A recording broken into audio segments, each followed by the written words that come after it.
Marathi voice सादर करीत आहे भयकथा असह्य.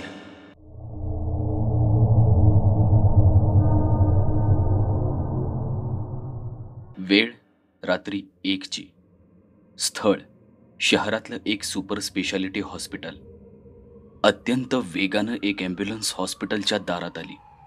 त्या रात्री बराचसा स्टाफ गैरहजर होता की काय कोणास ठाऊक. एक वॉर्ड बॉय आणि साधारण 25शीतली एक मुलगी तातडीनं बाहेर आले. परिस्थिती बिकट होती. हाताशी वेळ कमी होता. कारण होतं अपघाताचं. हायवेवर नाईट आऊट करणाऱ्या तरुणांच्या एका टोळक्यानं त्याला उडवलं होतं. रात्रपाळीवरून घरी निघालेल्या आणि महत्त्वाचं म्हणजे रस्त्याच्या एका कडेनं सावकाश सायकलवरून जाणाऱ्या त्या निष्पाप जीवाचा अपराध काय होता. पण घटना घडली होती. त्याला उडवून गाडीसकट ते सगळेजण पसार झाले होते.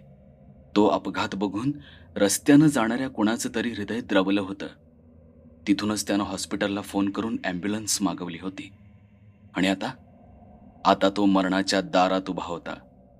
विशेष कौतुक होतं त्या पोरीचं, जिनं त्या वॉर्डबॉयला हाताशी धरून त्याला ॲडमिट करून घेतलं होतं. तातडीच्या सगळ्या गोष्टी करून होईपर्यंत डॉक्टर आले आणि त्या बिचाऱ्याचा प्राण वाचला. जवळजवळ मृतप्राय झालेल्या त्या तरुणाला जीवदान देणारी होती स्मिता. होय, त्याला नवसंजीवनी देणारी स्मिता. कॉलेज करत हॉस्पिटलमध्ये पार्ट टाइम जॉब करणारी. आज नाईट शिफ्टला होती ती. रात्री सगळ्या वॉर्ड्समध्ये व्हिजिट करून आता थोडा अभ्यास करत बसावं अशा विचारात असतानाच अचानक अशी इमर्जन्सी आली होती. खरंच विशेष कौतुक होतं त्या पोरीचं. संपूर्ण जबाबदारीनं आणि अत्यंत कौशल्यपूर्ण पद्धतीनं तिनं सगळी परिस्थिती हाताळली होती. अर्थात वैद्यकीय क्षेत्रात काम करणाऱ्या जवळपास प्रत्येकालाच या अनुभवातून जावं लागतं. त्याला दुसरा इलाज नसतो. स्मिता जॉब करत असलेलं हॉस्पिटलही प्रसिद्ध होतं. निष्णात डॉक्टरांची फौज होती इथं. स्मिताला इथं काम करायला आवडायचं. उपचारासाठी आलेली माणसं असतात नैराश्यात. उपचार घेत असताना आपुलकीनं, काळजीनं बोलणारं, संवाद साधणारं हॉस्पिटलमधलं कोणीतरी हवं असतं. स्मिता हे काम अगदी मनापासून करायची. आपलेपणानं सर्वांना जिंकलं होतं तिनं. पुन्हा एकदा ती रात्री हॉस्पिटलमध्ये असताना इमर्जन्सी केस आली. पुन्हा तशीच धावाधाव, पळापळ, गोंधळ. पेशंटसोबत काही नातेवाईकसुद्धा होते. रिसेप्शनिस्ट केबिनमध्ये बसलेल्या स्मिताला त्यांचं मुसमुसणं कानावर येत होतं. कारणही तसंच होतं. ती स्त्री होती आणि तिनं स्वतःला रेल्वेखाली झोकून दिलं होतं. अगदी काही क्षणांपूर्वी घडलेली ही घटना.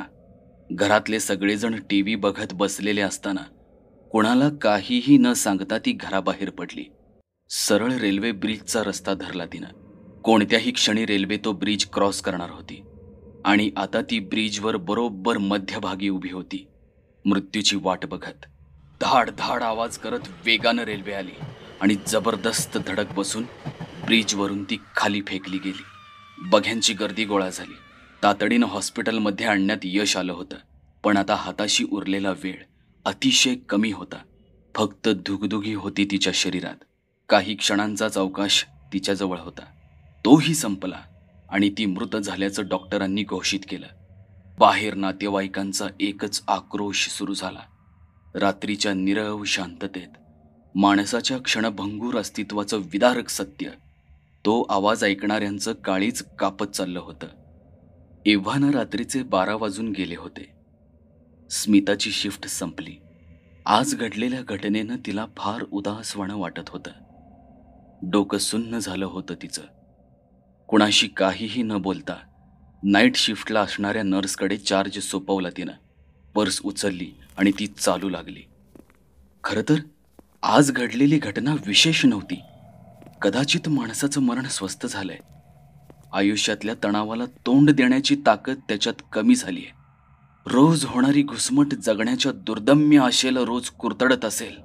पण आपणहून मरणाला जवळ करणाऱ्यांचे आकडे वाढत आहेत, हीच वस्तुस्थिती आहे. स्मिताच्या डोक्यात अशाच विचारांचं वादळ उठलं होतं. त्याच तंद्रीत तिनं निम्मांतर कापलं. तिच्या येण्या जाण्याच्या वाटेवर एक रेल्वे ब्रिज होता. त्या ब्रिज खालूनचा छोटा रस्ता पार करून पुढं मोठ्या रस्त्याला लागायची ती. ब्रिजच्या खाली रस्त्याच्या दोन्ही बाजूला झाडं झुडपं होती. अस्ताव्यस्त वाढली होती ती. ब्रिजच्या पलीकडच्या बाजूला एकच स्ट्रीट लाईट होता.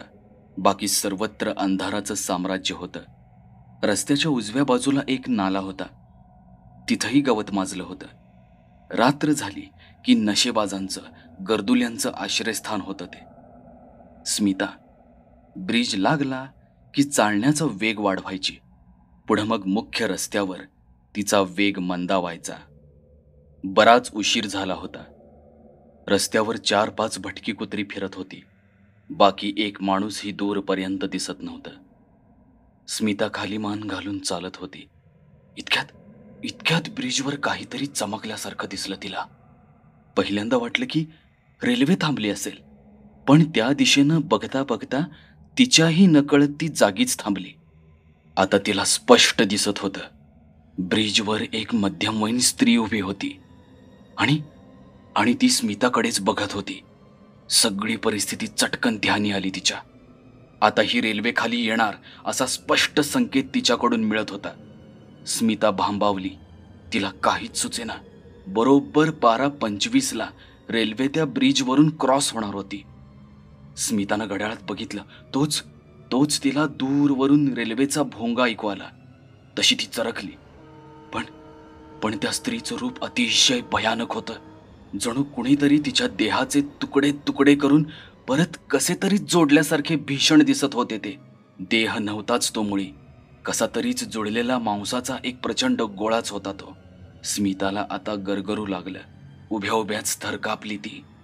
पाय खांबासारखे जड झाले होते तिचे आणि समोरचं ते भीषण दृश्य तिचा मेंदू बधीर करत होतं. ती स्त्री अजूनही स्मितालाच बघत होती. नजरेत करुण भाव होते तिच्या. स्मिताचं संपूर्ण लक्ष आता फक्त तिच्यावरच खेळलं होतं. ती काहीतरी बडबडत होती. आता ते सगळं स्मिताला स्पष्ट ऐकू येत होतं. त्यांनी मारलं मला. माझी काहीच चूक नव्हती.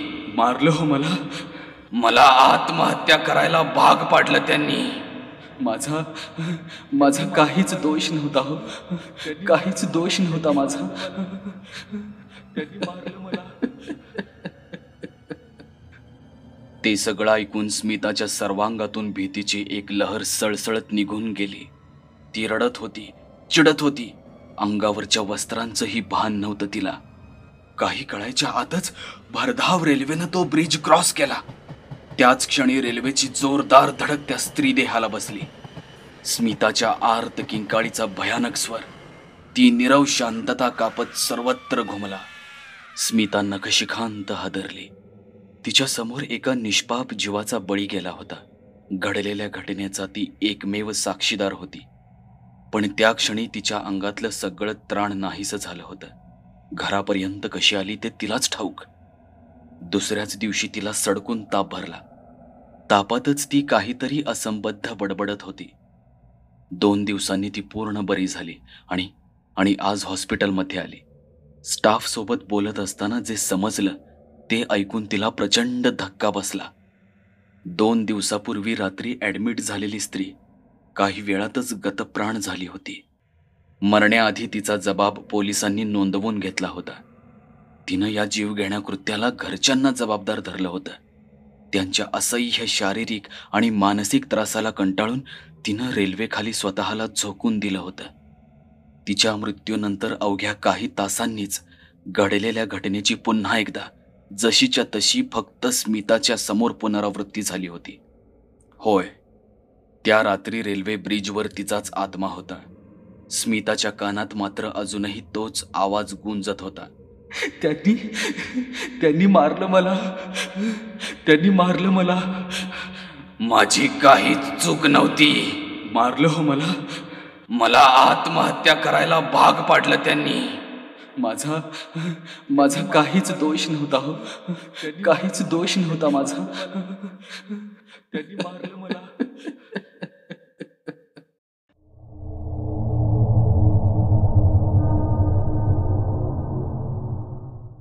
असह्य ही भयकथा आपण ऐकलीत. कथा कशी वाटली ते कमेंट करून नक्की सांगा. कथा आवडल्यास लाईक आणि शेअर करा.